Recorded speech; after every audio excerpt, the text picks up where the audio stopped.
like Heyo.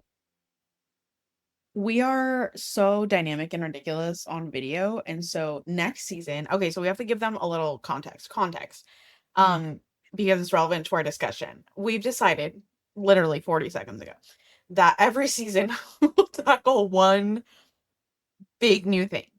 Next season, we will tackle YouTube. But for now, you can for now, you can catch our episodes, like, if hey, maybe you're like Dom and you love to fall asleep to YouTube. If you would like, you can fall asleep to YouTube videos of our pod, right? There's not going to be any visuals, but the audio is there. You know what I mean? So you can, And our super cute little graphic yeah, our of little, us, our cover art, thematic business we got going on. right, It looks great. right. And so enjoy that. So this season, our visuals that we'll give you is visuals from our photo shoot, right? And next season, the visuals that we'll give you is YouTube. And I'm committing to that now in public. Um, Mhm. Yep, we have it on record. we will tell you what we tackled this season in a moment. But before that, Olivia, why don't you tell the viewers at home what we're talking about today? Also, I don't know why I'm singing.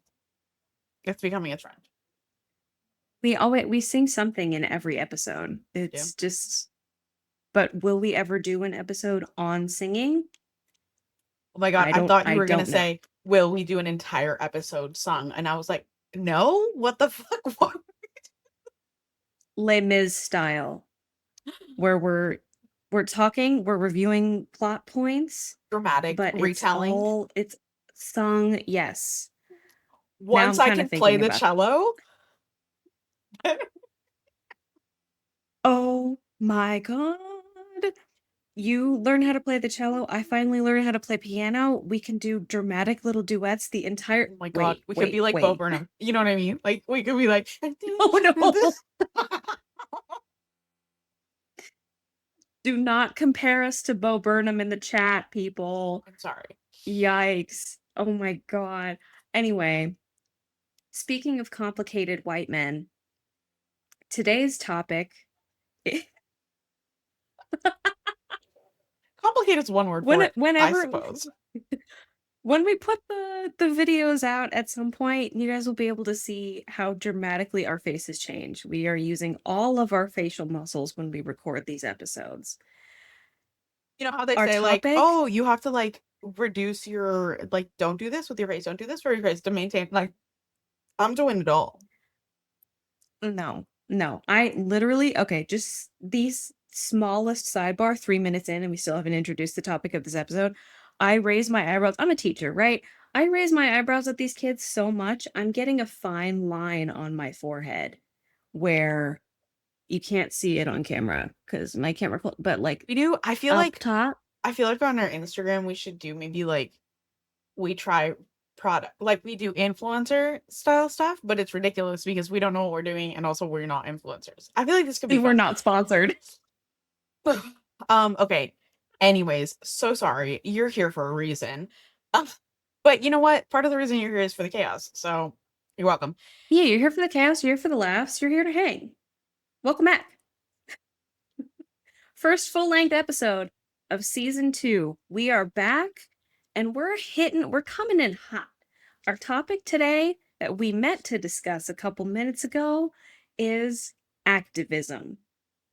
Now, I know what you're thinking, is this gonna be really academic? And I understand the fear and the, um, gut reaction to be like, "Oh, no." Because I think this is a really loaded topic, especially right now. I will give context. I don't know if you're listening to this sometime in the future. I almost said or the past. Like, what are they, time travelers? Maybe. I don't know. Um, but regardless of when you're listening to this, we were recording this on Friday, March 6th. And that's important because as of today, the US has been at war for a week. I guess it depends on like I whose guess, declaration you're right, considering. right. So part of the reason that we're choosing to talk about this today is because I feel like it's almost like the the cycle, right? It's almost like the news cycle. There's like a thing that people are doing activism around, advocating for or against, and then, like it peaks and then it goes and then it peaks and then it goes. And so that's one of the things that we can talk about. Actually, why don't we start there?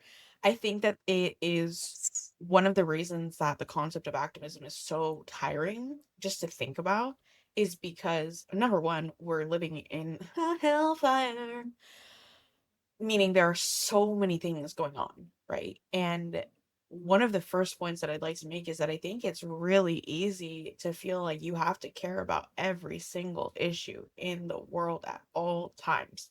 And if you're not making an impact on everything, then you're not making any impact. And that, honestly, I feel like just stops a lot of people from doing good work, or even just uh processing things as they happen, because we are Right. stuck in just All or nothing thinking. exactly, just kind of like in that. I know, my deep sighs, because I we can't talk about activism without making one giant huge disclaimer, which is like, of course this has nuance. Nothing that we say here is the end all be all. If you don't agree with our feelings and thoughts on activism, okay, That's fine. that's We're here. that's We're all engaging in a conversation. right. This is a These are our conversation. thoughts. Disclaimer, my thoughts do not represent Mhm. my just kidding. Can you imagine? We go full out. We're like, the opinions that are represented in this episode are not but I Yeah, mean, any references to persons living or dead. are fictional. Um, but one of the things that I am gonna say is that I think that one of the things that's happening right now, of course, a lot of when we say activism, what we really mean is how people discuss social issues on Instagram. But I think that one of the things that's happening right now is there's this like wave of like, oh my God, like I can't believe these things are happening, right? And like this is so horrible for us, from specifically, overwhelmingly, at least on my timelines, and this is my opinion. I don't have stats, folks. This is not academic. This is purely my thoughts. White We don't have a PowerPoint. no, white women that are horrified, scandalized, whatever. And it feels like this is a wave that we've seen often, right? I remember during Black Lives Matter, right? The horror, 6 years ago, I can't even believe the Disbelief. Yeah, disbelief. oh And my god, 6 years ago. I think that that's one of the things that's hardest for me as a, honestly, as an immigrant who has been talking about things like immigration, talking about things like the difficulties that people face to naturalize or to have uh, legal pathways to permanency in this country or whatever, that it feels like right now, because everyone is focused in on the ICE raids, which they should be. I would like to make that clear. This is not to say people should look Yeah. away from this, because you should not. But I think it's crazy to me how it feels like people just now have decided to realize that being an immigrant is hard and it makes no sense and there are so many obstacles. Like, hello, yeah, welcome to the fucking party we've all been at for all this fucking time. Like, glad you could finally join us. Am I glad that you're joining us? Yes. Am I glad you finally came to the party? For sure. But I do think that there is room and space and validity in being irritated at the disbelief and the like, the horror of it all, when you're a person that has existed in these spaces and you are not a person that has had the luxury and the privilege of not having to think about these issues until the moment where you have to think about them, until the moment where they affect you. Yeah, and we're not also in this discussion of nuance here because these are big issues and we could have, and I'm sure that people do, and I haven't, been privy to those discussions, but I'm sure that there are entire podcasts devoted just to issues like immigration and BLM and those topics. But we're not here to say like, check your privilege. Everyone who is not 100% up to date on whatever issue is of the moment is a terrible person. And, if you're not caring about all of the things all at once and you're not educated about everything as it's happening, you're not following the breaking news, whatever. We're not saying that we're not attacking your personhood here. We're here again to open up a conversation and to really find that balance for ourselves between caring about what really matters, recognizing when these issues are, not being given the coverage that they deserve versus, we wanting to have our not have our fingers in multiple pots, because that's like a weird metaphor to use for this topic, but just like we have Yeah, that was multiple weird. interests and we care about thanks. We also care about a lot of things. So we're we hear you if you are a person who is struggling to keep up to date and to feel like you're enacting real change in support of something right now, that that's okay too. We understand that because there are so many things you can care about and be fighting for. It is hard if you are a a person trying to support yourself living in the world right now.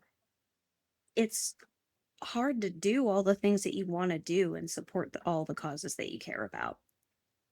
Isn't it interesting how we have now given a 10-minute disclaimer to this specific topic? Or what feels like a 10-minute disclaimer to this topic when we haven't done that for anything else. And I think that that just goes to show how much, Polarizing.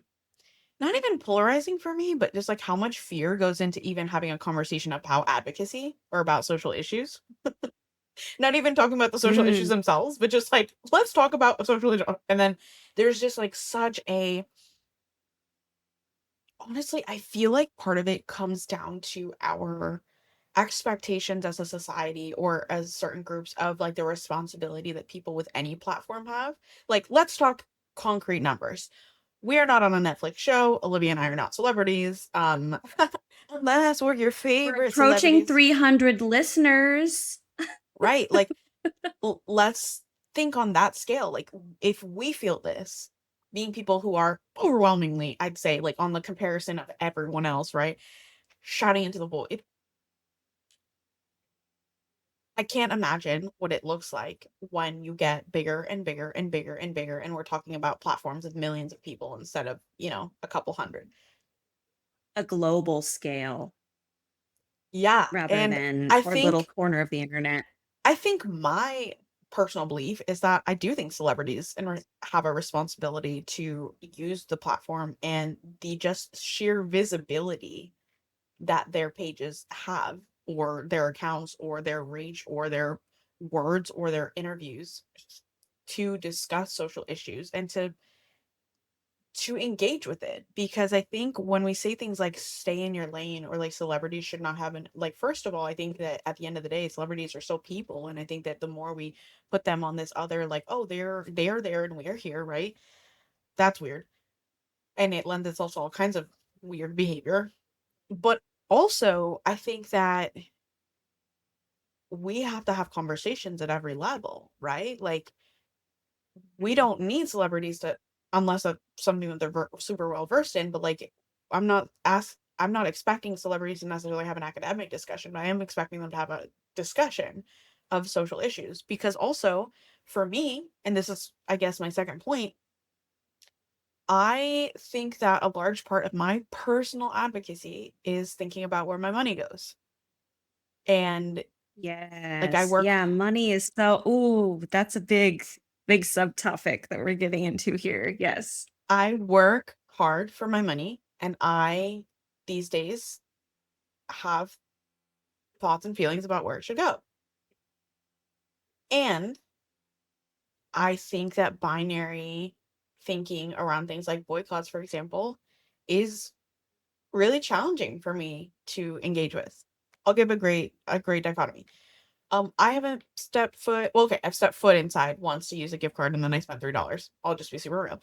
Um, but I haven't gone to Starbucks in 2.5 years. E Ever Same for since. me with Target. Yeah, I haven't been to Target also except to use gift cards and to use the bathroom Um, because I they're was gonna public. say I was gonna say I haven't been to Starbucks, but I do still go to Target. And um, I see it, like, on a scale, right? Like, with, Starbucks, I have a million different options of where to get my coffee. A million. There are so many places, Yeah. local shops, Pete's, if you're here in the Bay, like, there are so many places that I can choose to get coffee. So why would I choose to spend my money at a place that actively is harming its employees, right now, like with Target or with Starbucks employees being on strike, with all of the things, right, that happen around the union and um their support of Gaza and Starbucks is suing of them. Um, however, if we're being real, when it comes to the formula that I buy for my kid, my options are Target or Walmart, or I guess CVS Pharmacy, Rock in but a they hard place. right? So, like, I think that there's something to be said for battling against the convenience for the sake of impact, right? Like, on a large scale, like, it would be so convenient for me to go to the drive-thru on my way to work instead of driving the extra 20 minutes to go to another coffee or whatever, and, like, kind of doing the loop, right? Um, However, there are times where the reality is, like, it's either much more expensive or it's inaccessible to go to other places to get the formula that I need. Like, yes, it's available at Safeway, but also Safeway doesn't have, like, curbside the way that Target does. So then it requires them going inside. And if I'm working a graveyard shift and my husband, it has a screaming baby in the car, like, that's not something, you know what I mean? Like, so I think that there is just it's a skill. Do we go to Target like we used to? No. Do we do our weekly grocery shopping there? No. Do we ever just, like, really go in there for fun? Not really. But do we still buy our formula there? Yes. Do I get my frozen meals for work because Target's the only place that sells the brand that I need to eat? Yeah. And I think that there has to be a level um of uh, yeah, a gradient, you know? Like, it just Mm-hmm.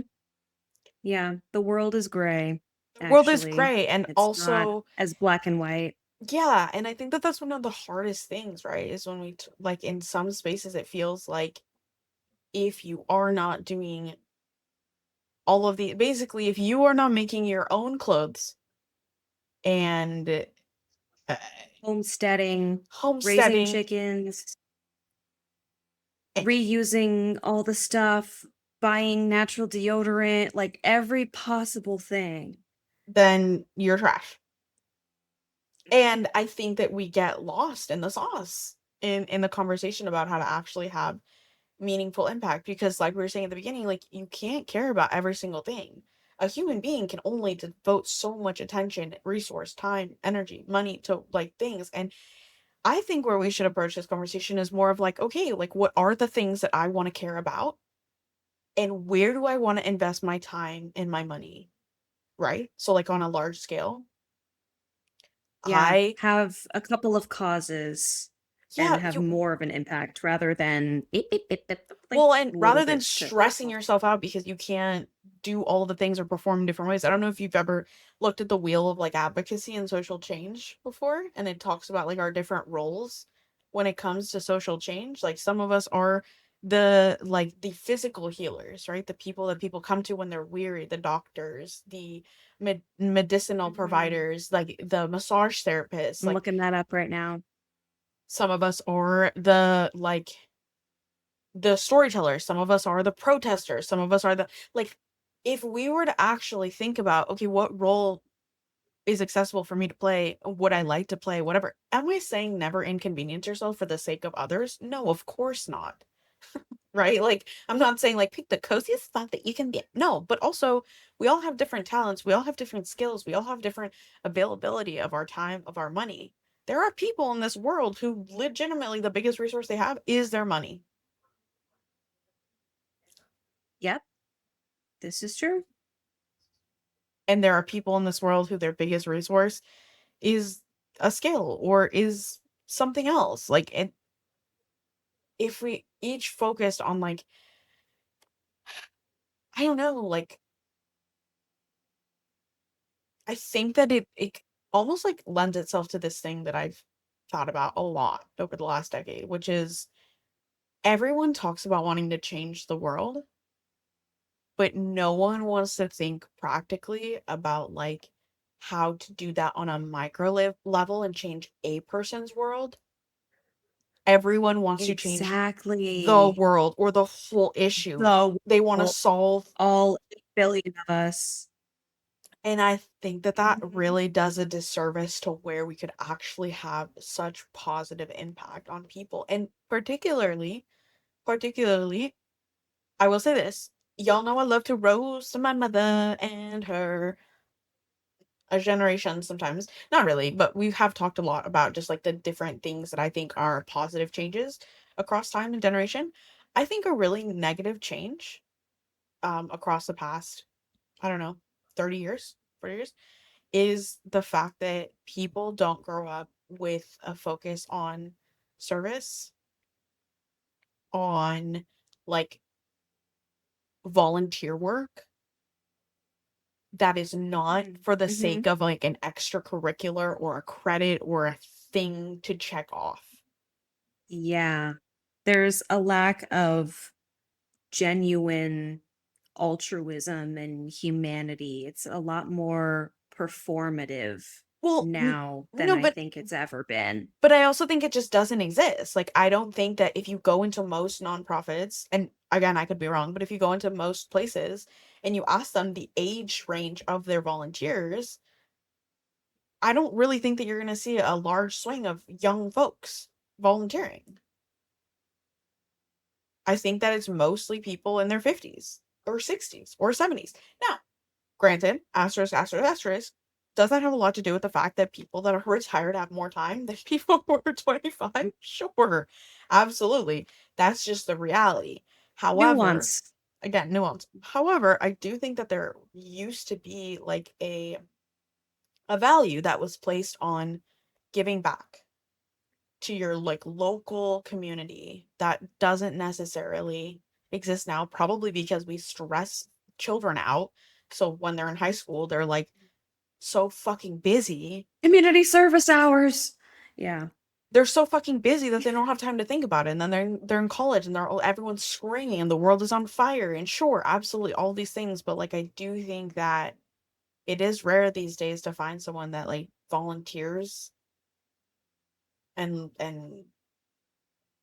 that is under the age of 40 or 50 even. Mhm. Mhm.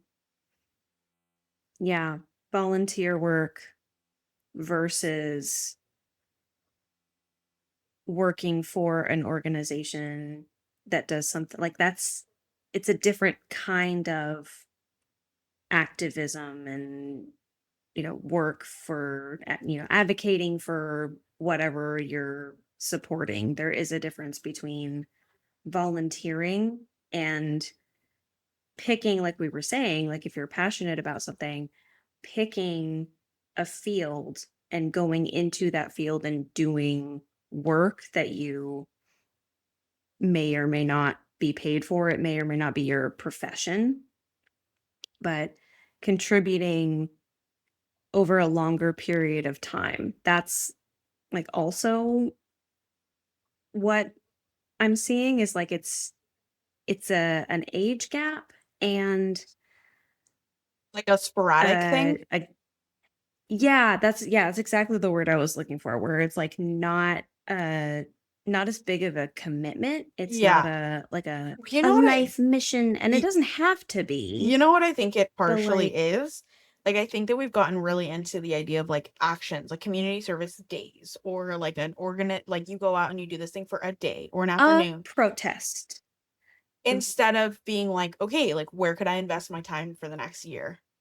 Or, like, "Where can I invest my time for the Mhm. next 6 months?" Or, like, could I tell like, find a thing that you care about and find a nonprofit that how many people have I talked to that are like, "Oh, I wanna start a nonprofit." I saw this thing on Instagram a couple years ago that, like, rocked my shit, and it was like, "We don't need more people to start nonprofits, we need people to actually research the things that they care about, find a nonprofit that's already doing that work, and contribute to them."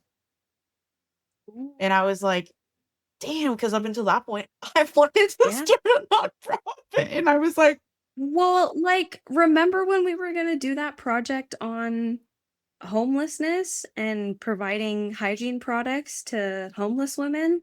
Remember that? And we're gonna start that whole thing. You don't remember that? Oh my god. "Oh, I've got no recollection." Yeah.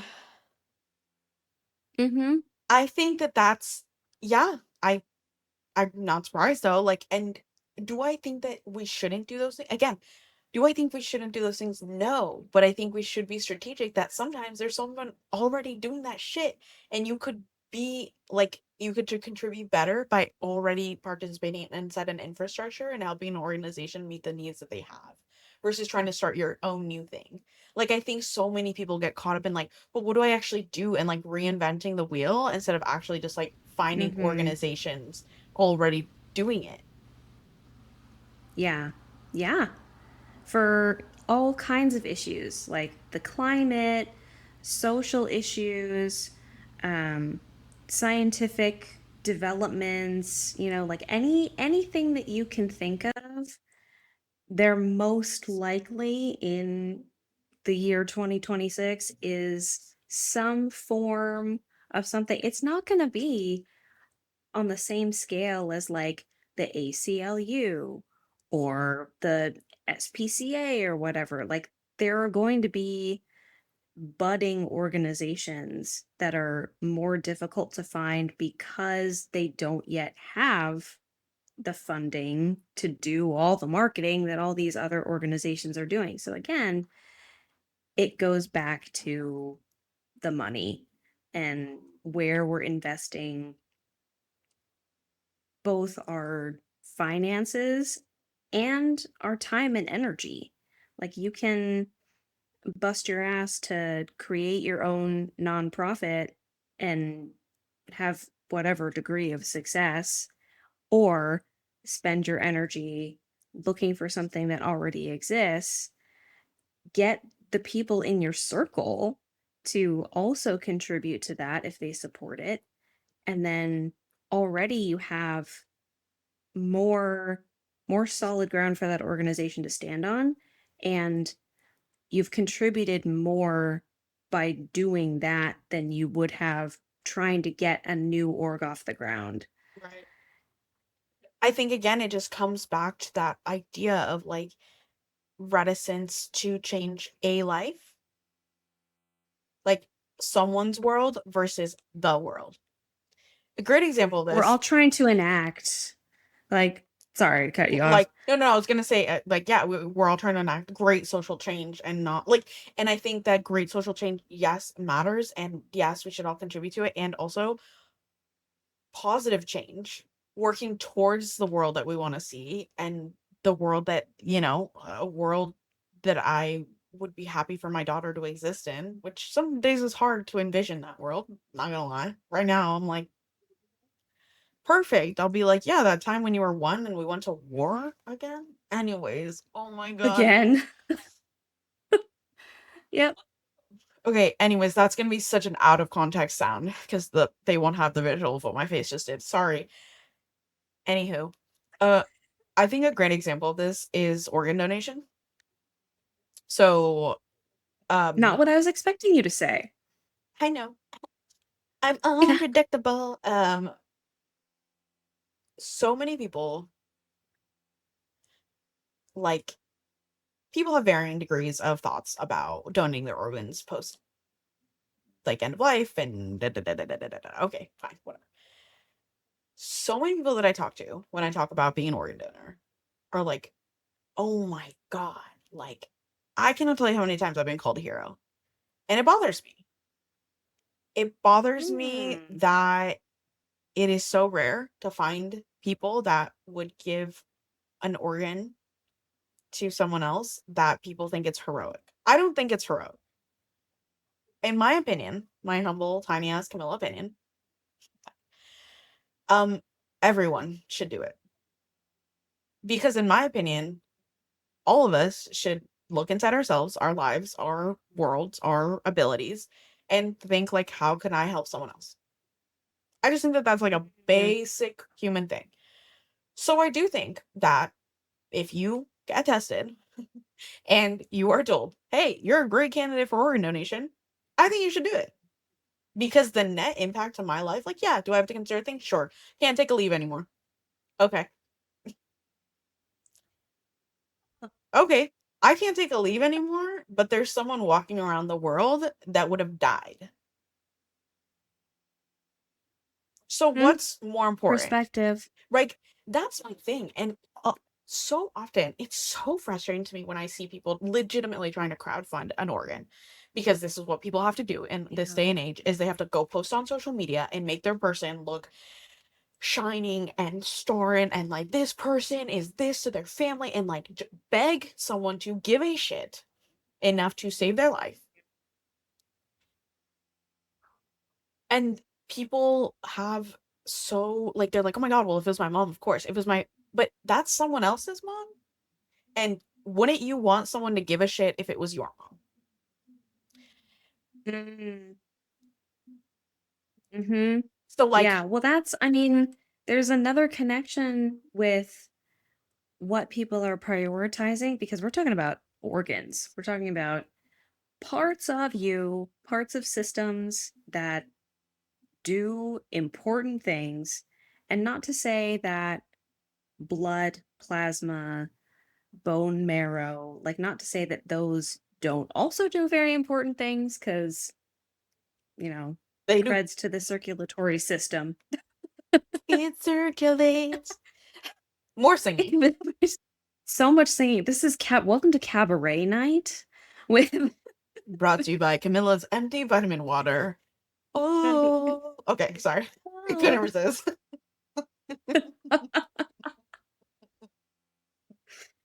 season 2 we wildin'. Um, but like I have noticed just in the last couple of years in the community that I am in, where people are trying to make a little extra cash. And in addition to dog walking, house sitting, social media, whatever, they're donating plasma or bone marrow or, like donating fluids for cash.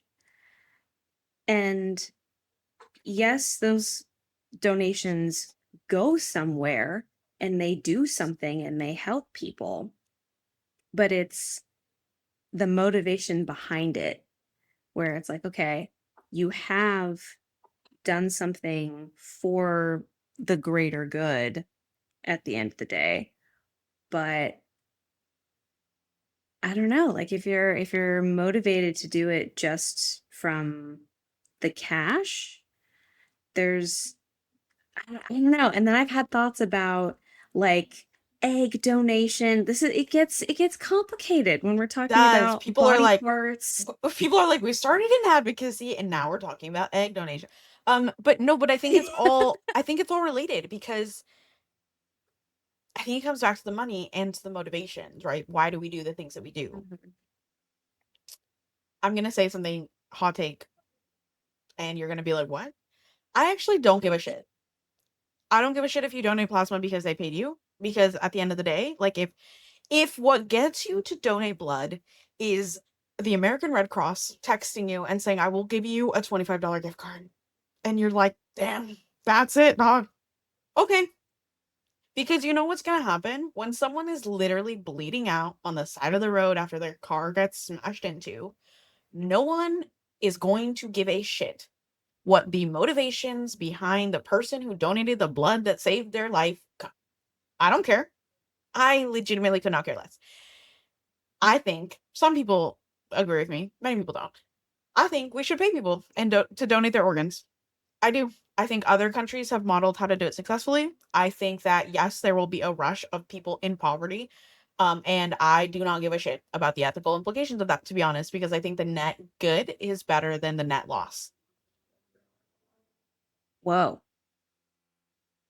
That was in fact a hot take. It was, in fact, a hot take, and I wholeheartedly believe it because I think that there are real financial considerations to organ donation.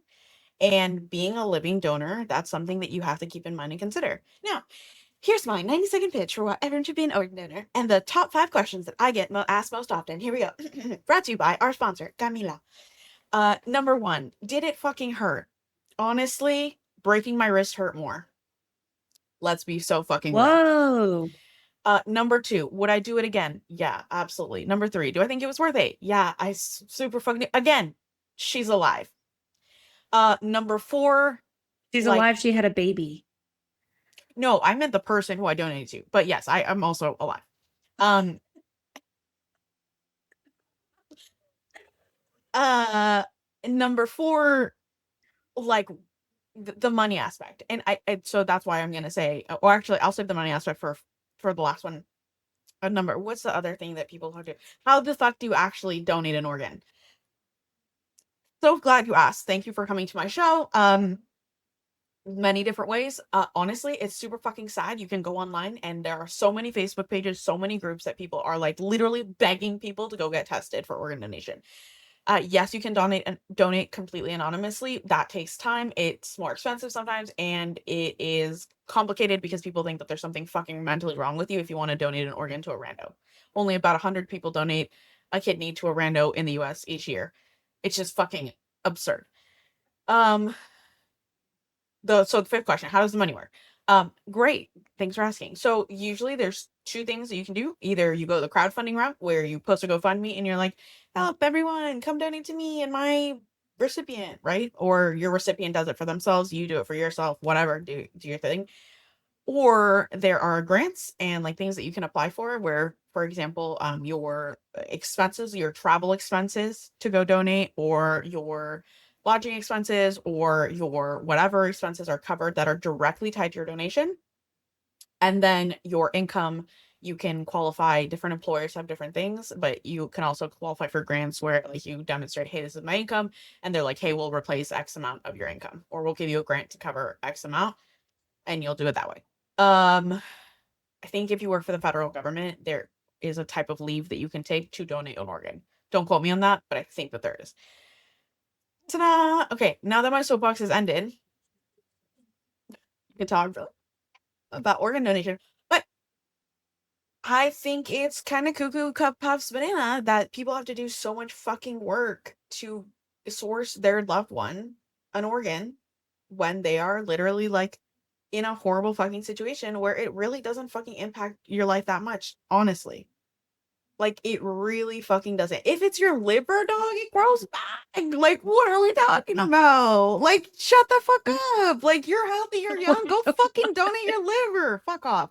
Anyways, um, if it's your kidney, there's other things to consider. But, like, the only people who actually get to that are the people that their body can actually support that, right? So, I don't know. I just think that in general, we should think about that more often, right? Like, how can I have like a huge impact on the micro scale, a huge impact in one life?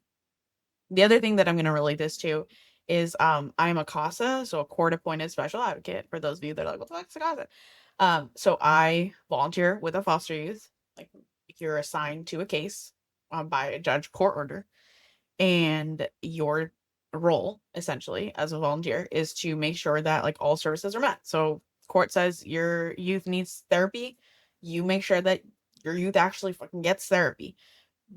you're kind of like the nexus point of social worker, resource parents, or wherever kind of placement your foster youth is in, um, schools, therapists, doctors, blah blah blah blah blah blah. And it's a really big fucking commitment because you have to go through a lot of fucking training, and you have to see your youth weekly, and you have to write reports, and you have to go to court, and you have to do whatever. But if you look at the statistics on how many foster youth with a CASA graduate high school, it's like 88% compared to how many foster youth Graduate graduate high school. high school. Yeah. Wow. Compared to how many foster youth graduate high school without a CASA. Like, and so even if you looked at it as like a year of service type shit where you were like, I'm going to go in, I'm going to do this one time for one kid and make sure that their services are met for whatever time that they're in, their case is open, and then you bounced out that trap house and never did anything again. Like, the impact that that could have on a child for the rest of their lives is huge. And yet most people are just so busy or so whatever that they won't consider it. And Yeah, it's that all or nothing thinking again, where contributions that seem small or that society tells you or whoever tells you are not as significant as starting a nonprofit or donating $5 million or, whatever. Like, change, how do you think that change happens long term? yeah, It's not it like has to be day to night where sustainable. everything changes. Yes, sustainable. Like, a nonprofit would probably rather have you sign up to donate to them $5 a month in perpetuity than do one $500 donation and then never go again, because they base their books off that. Support your public radio stations, by the way. We're Vicky not we're not Weeksy, on I them, love but you. Oh my gosh, PBS. that reminds me, I have to update my PBS subscription bank account because my I literally donate $5 a month to PBS. And you know what? Mhm. I'm gonna say right here, you heard it here first, folks. Their sponsor hookups are fucking insane. I got to go when Downton Abbey released their third and final.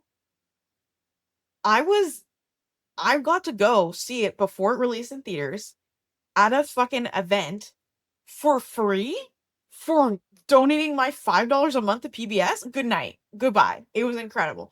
Um, yeah. Mm. Anyways, and yes, do I think it's a little bit like that people have to work so hard to quote keep donors happy? Yes, but that such is life. You know what I mean? Like, such is the world that we live in. People expect, kind of like a little bit of reciprocity. And that's the thing, is I don't think that we should focus so much on giving or advocating in ways like, yes, I think that you should identify ways that feel really good. For example, I only buy vegan skincare and like cruelty-free skincare and makeup. Um, Partially because I think that putting beetles crushed up on my face is gross, but neither here nor there. Um, uh, but also partially because, like, that's something that matters to me and that's something that makes me feel good, right? There's like the kind of advocacy that you do that's like, oh, this feels nice. Like, I'm like, I only buy vegan skincare. Okay. And then there's the stuff Yeah. that doesn't necessarily feel nice, or like that you get that payoff, or no one's like looking you in the eye, holding your face, being like, oh my God, thanks to your work, we were able to, like, Job. Thank you so much. Yeah. but that still really fucking matters. And it's not about you, Mhm. because at the end of the day, it's about how you're impacting other people. Um, my final example, if it's just turned into like Camilla raging on the things that This she could PowerPoint as well. presentation on all of the ways that she's an advocate and a Um, I will give this last example, but then I will also talk about the ways we that haven't even talked about climate stuff. oh my God. Yeah, well, I think that we'll end on that. But my last thing, and a great example of what I just said, is so Save the Children, which is like an international organization that seeks to provide food security, education, and lots of other fucking things to all fucking children across the world, domestic and internationally. I have been a sponsor with Save the Children for Oh my God, it's been 10 years. Oh, wow. Wow. I'm sponsoring a child for 10 years. 3. Last year, thank you, Save the Children announced that they were doing away with individual sponsorship. Meaning for 9 of my 10 years, every quarter, I got an update on how my youth was doing. I got a picture of them, and on an annual basis, I could send them a letter, they could send me a letter, and, that's what we did. Last year, Save the Children announced they are no longer doing that. Meaning, I don't know where the fuck, like, my money's going to Save the Children and their efforts, but I no longer have that, like, personal tie-in. I'm no longer sponsoring a child. I'm sponsoring, like, children as a concept. And I'm sure that that was a decision that took a long time and was met with pushback from, I'm sure, lots of people who didn't feel quite as good when they can't see the impact of their donation or of their giving or of their service activism, whatever. But the reality is, and like in the letter that we all got as donors, it one of the things that it says is like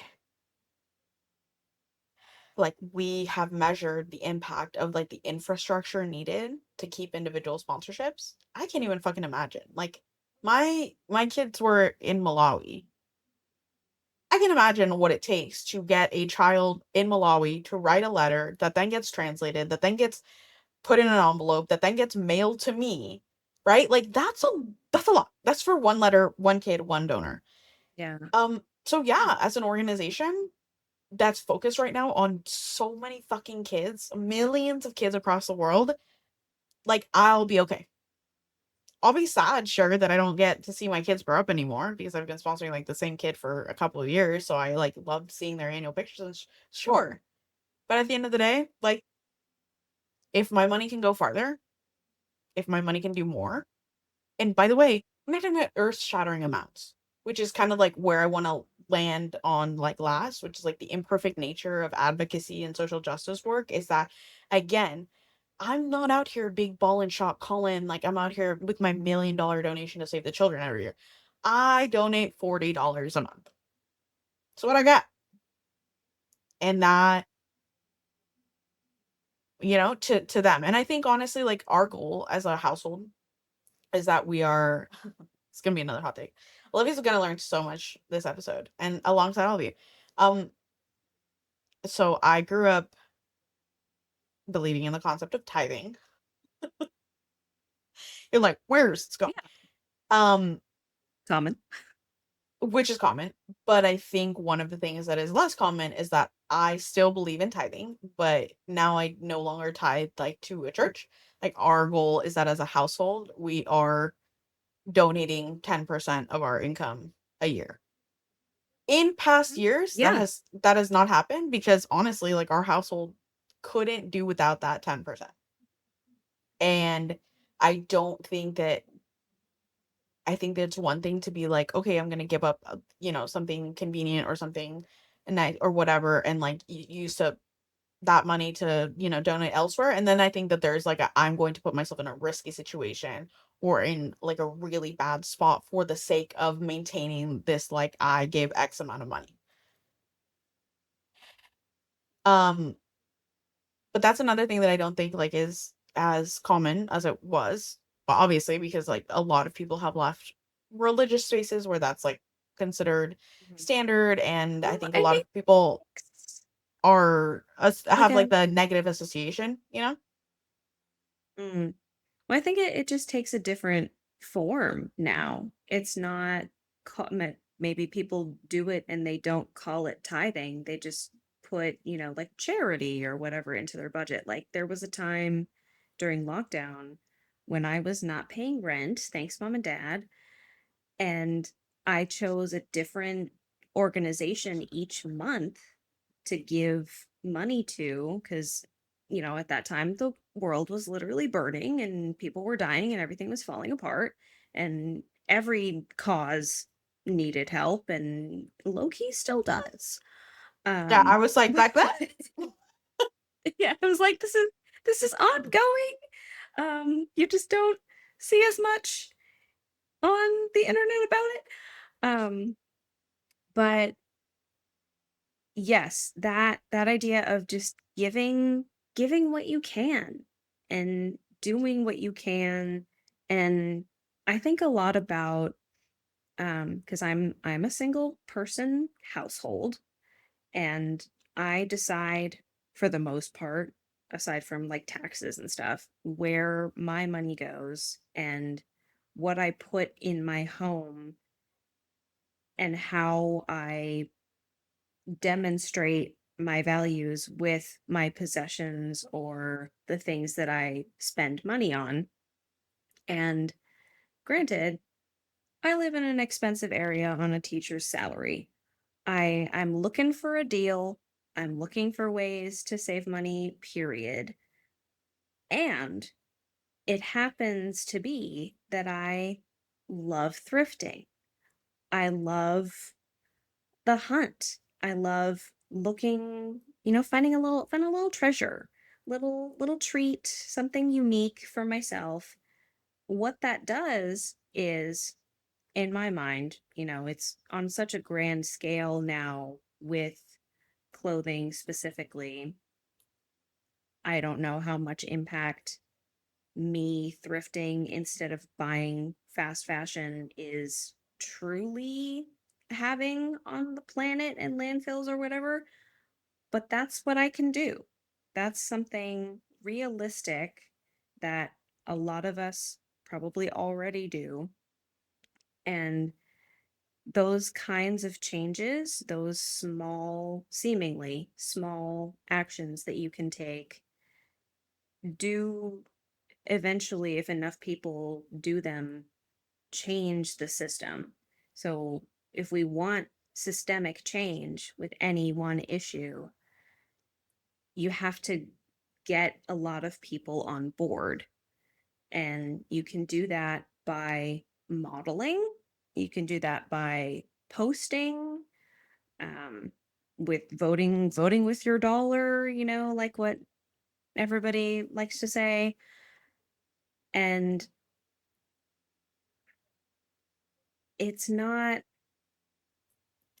I'm not going to say that it's not hard or there are decisions that you have to make when you're choosing where these things will go, especially if you are in a position of, for example, financial insecurity and you want to help and you want to do things, but it's difficult for Because you you're on that level surviving. because you're surviving. Like, put your oxygen mask on before helping others, like that whole thing. It's like we've been saying this entire episode, it is not a binary. It's not either or. It's a both and. You you can still do things. They just might not be, everything that you want to do at once. And that's fine. We have people are living a long time now. You will have time. You will get to a stage in life when you can afford, both with time and money, to do the things that you want to do to help. Right. But you can't do that if you are, don't you can't pour from an empty cup, blah blah blah blah blah blah. Like, this is all about balance and choices and doing what you can. I mean, we could continue this conversation for like hours. Yeah, we really could. And I think one of the things that I want to like end us on is like it doesn't have to be huge. You know what I Mhm. mean? Like it could be like if all you have is like you're like I have one day a year. Okay, great. But instead of just thinking about like, oh, I only have one day a year. Okay, great. Where could you spend that day though? Because Mhm. you could like just do one thing. Just do one thing. Volunteer with an Just order a go day. to the beach and pick up some trash, or like, California has an do, annual beach cleanup day. There's a website. You can go find a local beach cleanup near you on September. I don't know when it is this year yet. And you can go and you can join people and you get all the supplies handed to you. And all you have to do is go clean up some trash.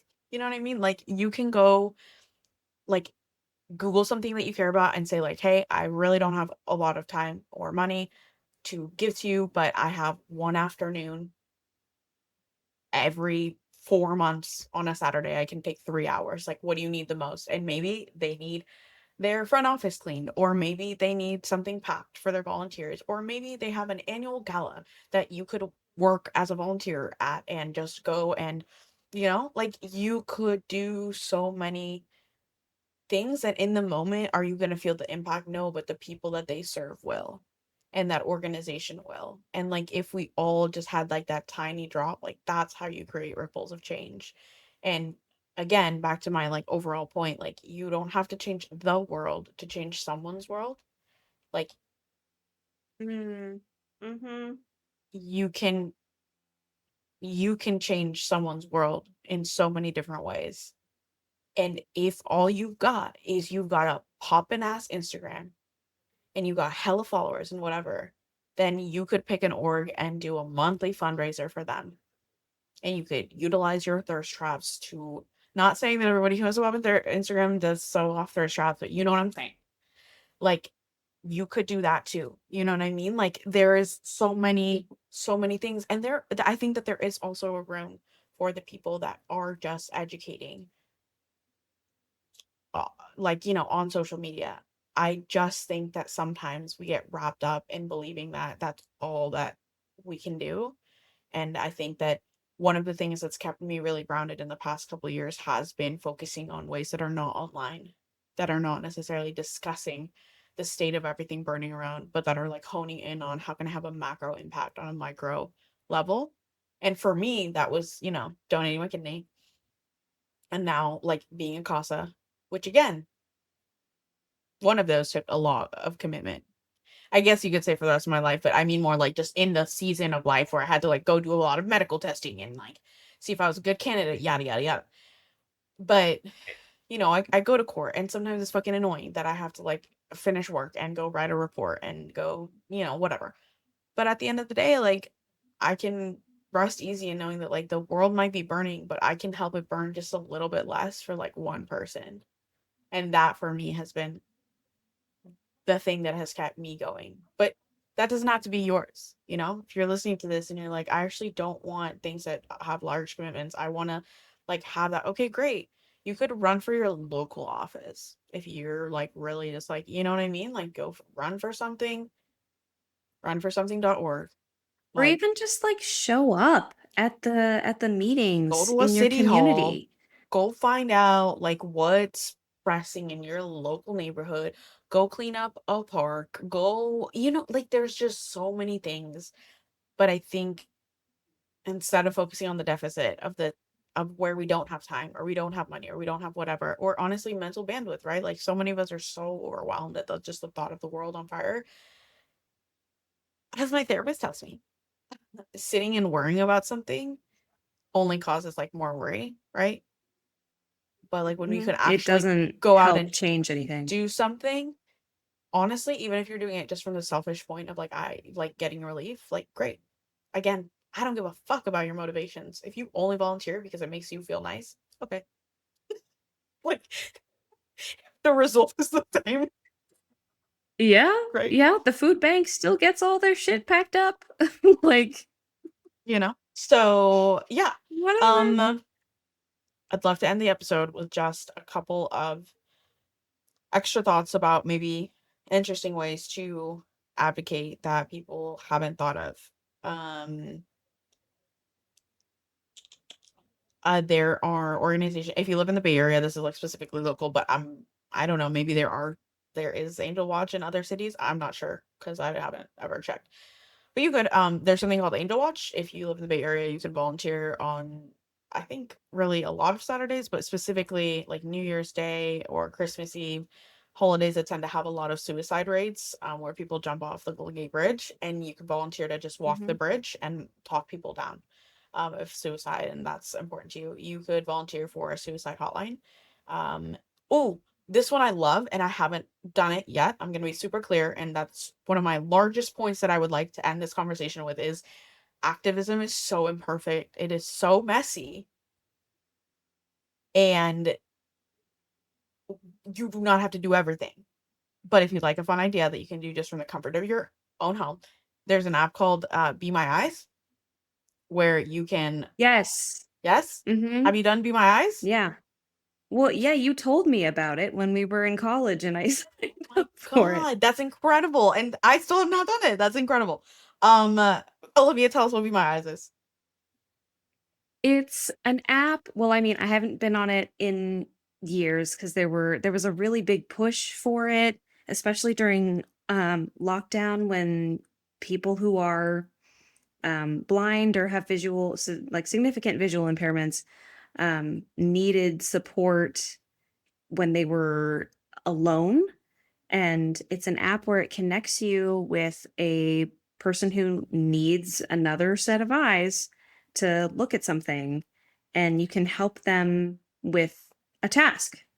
And it's free to sign up, and you're helping a stranger, and it's really quick. You just like get a notification and that's it. It takes very little time out of your day and it helps a person who otherwise maybe wouldn't get that support. So, tiny thing, you know? Um, I'm trying to think of anything else that's like jumping out to me. Uh, I mean, you could set shit up on your own. It depends on how much like back work you want to take. But there's apps like Acorn, like anything that will round you up. You could decide you're just going to round up all your purchases, and then at the end of the year, you are going to go half to your savings, half to a cause that you care about. Like, it can be that simple. You could decide that you're going to, like, actually go find an org that you care about that's doing work that is meaningful in your opinion. You know what I mean? Like, there are so many different ways that you can really like advocate.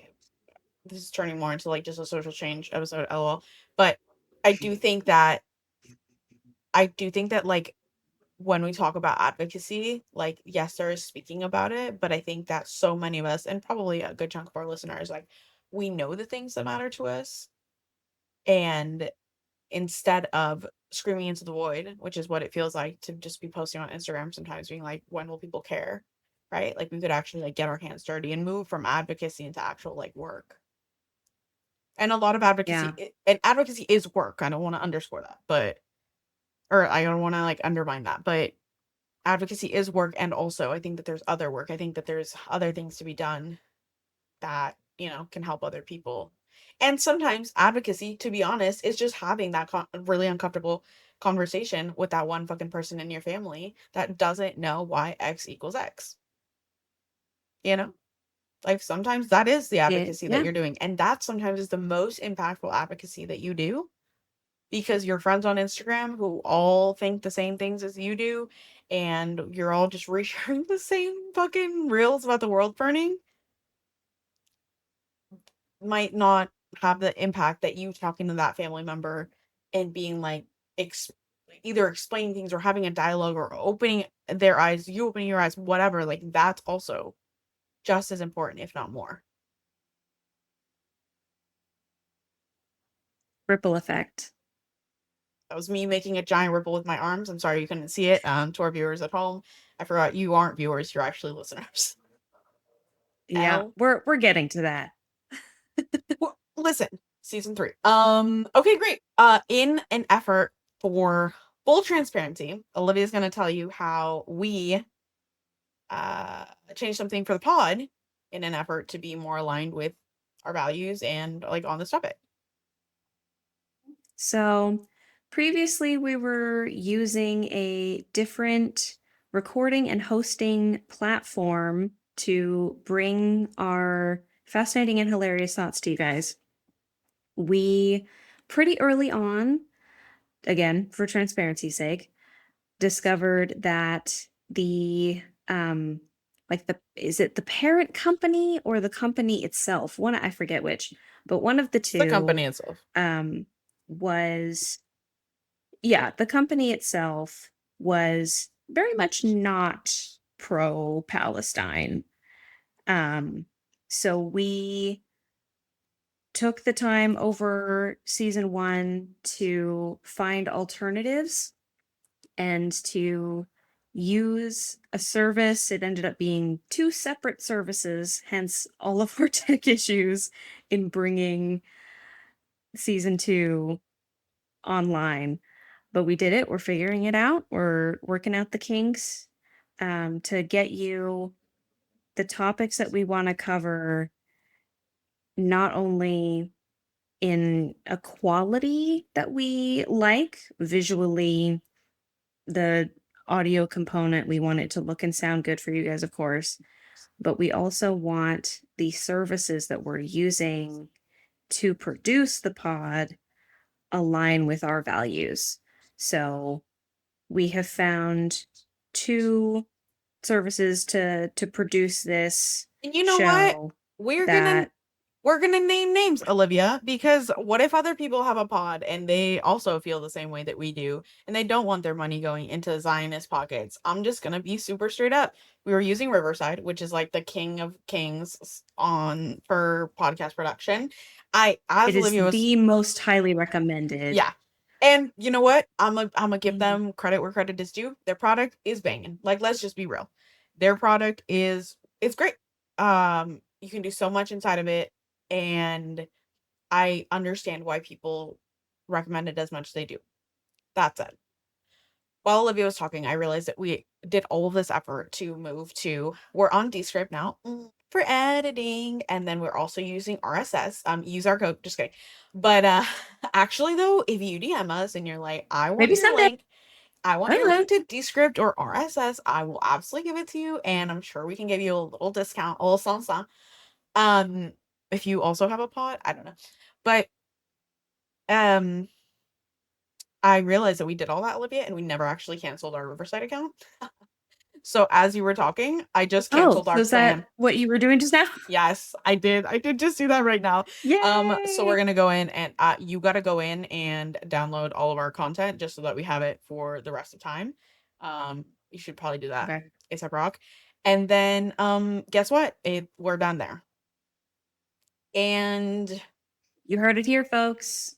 you know what? Are they gonna die without our however many dollars, like 12, $15 a month?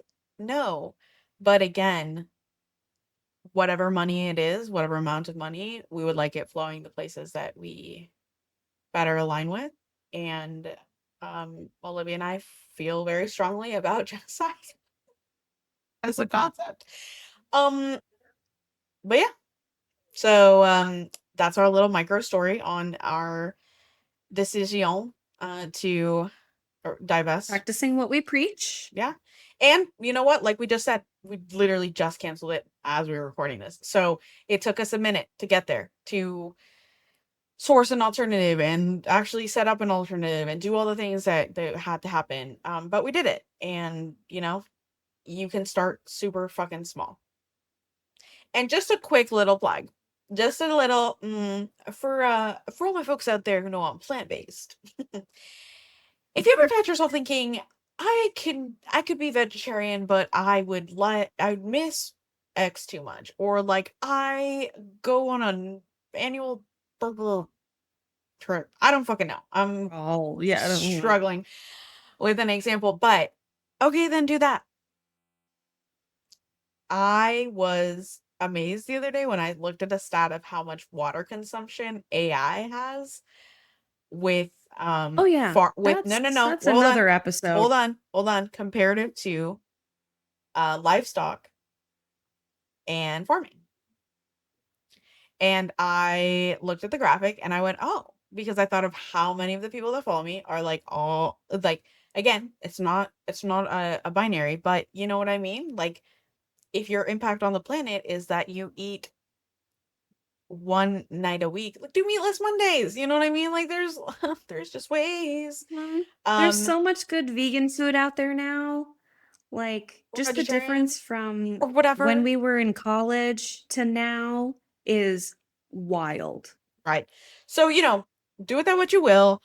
At the end of the day, I care most about what goes in my kid's body, than anybody else's. But I do think that that's really interesting is to think about, like, yeah, just have like an impact. You don't have to have the whole thing. You know what I mean? If you're like, oh, I wish I could go vegan, but okay, so just do a day or 2 days a week or one meal or Pick a vegan restaurant next time you go out to eat. Or I don't fucking know. Like, just do something. The motto of today, just do something. Ooh, could be our podcast Let's do title. something. Our episode title should be just do something. Honestly, yeah, that's good. We're sticking with that. We went full circle because you read the title first as you press play, and now you're like, oh, you saw where it came from. You're welcome. You're Olivia, welcome. what are you listening to this week? Well,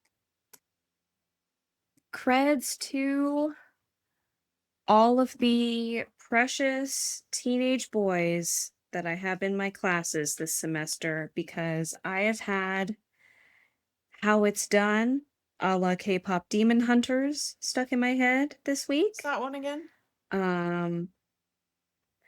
It's the one that has the crazy line. That one? Fit check for my napalm era. Like it. Yeah. I was done. It's insane. Yeah. So Okay. I've had that one. Another one of my kids requested that we listen to Africa by Toto today. Ooh. So Variety. we're running the gamut in my brain. Yes. She's a buried girl. How about you? I honestly haven't been listening to a ton of different music this week because I feel like when I've had spare time, I've either been like calling a friend. But I will say that earlier today, there's this playlist on Spotify called Stay in Bed. I love this I just playlist. saw that yesterday. Dude, you've never Oh listened my to it? god. Oh my god, I fucking love. Okay, let me tell you one of the biggest vibes of the world. The biggest vibe. Picture this. It's like a Sunday morning. You've got a little snack that is blasting through your speaker and you're reading a book in bed. Oh, the dream. Oh, Bella, when you listen to Honestly, this. honestly, I had that a moment, like truly, this is like more like meta about my life, but I had a moment where I was doing just that, and I remember thinking in that moment, like, honestly, like this is enough. Like, I love life in this moment, and every time I get a chance to just like lay in my bed, read a book, and listen to the Stay in Bed playlist that recently got updated, and I am kind of mad because I never saved the first song, which was my like ultimate like, "Ooh, I'm getting in the zone." But the first song on the Stay in Bed playlist is now. Okay, hold on, because I don't want to turn off the white For me, noise. it's Look at That Woman by Role Model. For me, it's Linger by Royal Otis. Ooh. That version of Linger, oh my god. Like that soulful, like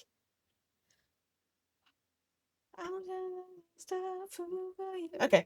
I also love the original, duh. But I also think that a song that will never, is never anything less but the GOAT is just a banger is Untouched by the Veronicas. We were listening to it in the car Have not today. heard. What? Okay. Adding to Messy You've Mondays. never heard the song Untouched by the Veronicas? Or if I have, I don't know that it Dun, was dun, dun, that. dun. Dun, dun, dun, dun, dun. Oh my god, Olivia is about to go on a musical journey, and I love this rest.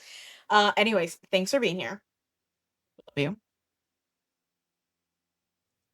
Unless you're a hater, in which case we love you more, but leave us a review. Leave us a review. Please, please, all of y'all listening, we know you're just dying to tap those Looking at keys you. and give us some cred. Yeah, like just literally 2 words. They suck. Done. 5 stars. Just kidding. 1 star. Whatever Or you love them. love them. Hilarious. I almost said girls or females for some reason instead of women. I don't know where the fuck that went. That I hate that. Hilarious females. That's our next sticker. When our merch drops, hilarious females. We hope that this episode has been worth the wait because we know it took us months to get here, but we are so excited to have our second season rolling, and you can expect 10 episodes, just like the last one. unless something crazy happens and we're like breaking podcast news, we're extending or some weird shit. Or unless one of us dies, I guess. In which case,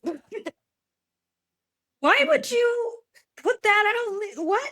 because I live my life with the knowledge and certainty that I don't know when the end will be, Olivia. Tune in next week for our extended discussion on mortality. And don't worry, just kidding. But I I always say that. Dom and I always say that. Today, last sidebar, I promise, and then the episode will end. Listeners at home are like, okay. Listen, it's been a long work week for all of us. Today I left the house without my EpiPen. And I was like, we were almost at the car, and I was like, "Oh, babe, do you think I need my EpiPen?" And he goes, "Honestly, like, no, I think you'll be fine." To the listeners at home, there's a reason why we don't think I need my EpiPen, which is that my reactions always happen in one space. Anyways, um, Interesante. and so he goes, and then I said, "You know what? You're right. If it's my time, I guess it's my time." And he looked at me and said, "I guess it is, babe." And that tells you all that you need to know of how often we're both just like, "You'll never know." I think the first time I had my allergic reaction and I was in the hospital and like I was terrified, of course, but also like, yeah, I'm me, right? So I looked at Dawn and I said, if I go, just make sure our daughter knows how funny I was.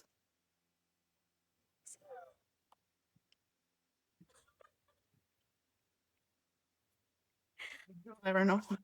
I mean, But maybe we should do an episode about that. Okay. Things to think about. Thanks for being here. yeah. We love you. See you next week and stay messy.